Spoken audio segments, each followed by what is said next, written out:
pagbabalik ng ating balitaan para naman alamin ang kasalukuyang paghahanda ng AFP ngayong pasukan. Ngayon nandito sa studio si Mayor Emmanuel Garcia, Deputy Chief ng Public Affairs Office ng AFP. Good morning, sir.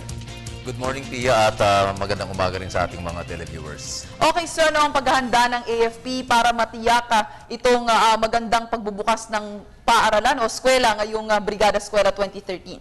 Well, dalawa yung ating preparations, no? Ayon na rin dun sa mga ginagawa ng DepEd dahil tayo katulong dyan. Unang-una yung pagpe-prepare, no, sa mga facilities and infrastructures na ginawa natin during the Brigada Eskwela nationwide. Dito lang sa Metro Manila, there are 19 schools that benefited dun sa pagtulong ng ating armed forces, no? And hindi lamang yung armed forces, yung Philippine National Police and other agencies of the government. And yung mga mismong mga magulang, yung tumutulong sa mga eskwelahan. Nandyan yung pagpipinta, pag-repair ng mga desks, tables, mga chairs, mga pisara, and yung mga fences, and yung paglilinis ng mga eskwelahan.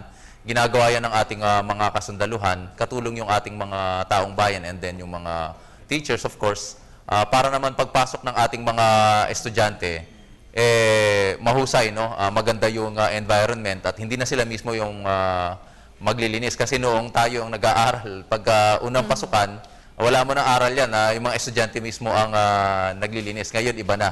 No? Yung mga magulang mismo, mga sundalo, mga pulis, mga teachers, sila mismo yung naglilinis sa eskwelahan and then nire-repair yung kung anong dapat i-repair.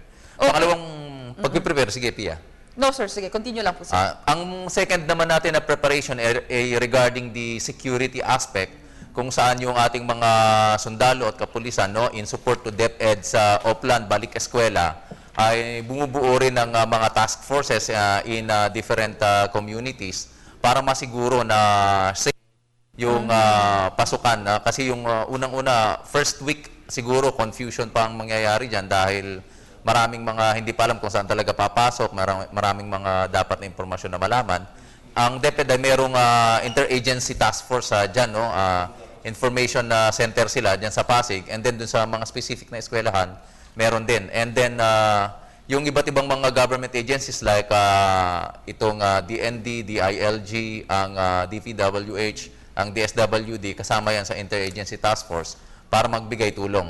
On the part of the AFP, specifically dun sa mga far-flung areas, lalong-lalo sa Davao Region, Samar, Bicol, and Negros areas, and then sa mga iba pang lugar na hindi naaabot ng iba pang mga civilian government agencies, AFP yung nakatoka, no, na tumulong sa security preparations, specifically yung mga peace and development teams natin sa mga far-flung communities. Okay. Sir, itong 19 schools sa Metro Manila, saan ito, sir?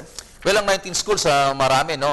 Nasa Parañaque, sa Parañaque Elementary School, Villamor Air Base sa Pembo, sa Culiat, Quezon City, sa Las Piñas Elementary School, napakarami nito.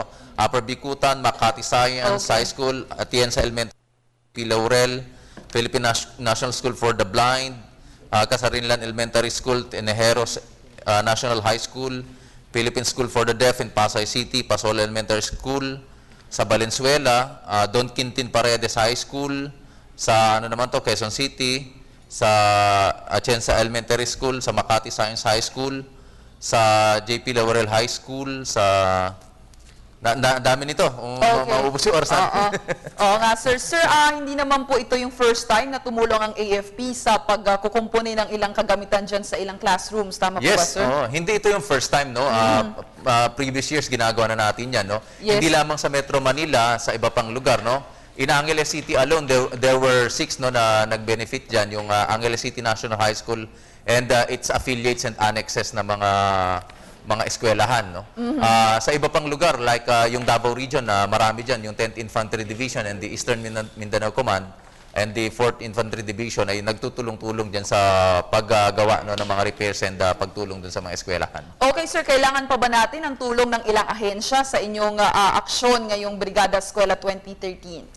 Itong Brigada Eskwela is actually hanggang opening naman ito, no? Pero okay naman yung tulong ng ating mga line government agencies and itong mga kababayan natin. Ang siguro next year, ang inaano pa natin on the part of the AFPs, madagdagan pa natin yung eskwelahan na po pwede nating maabot.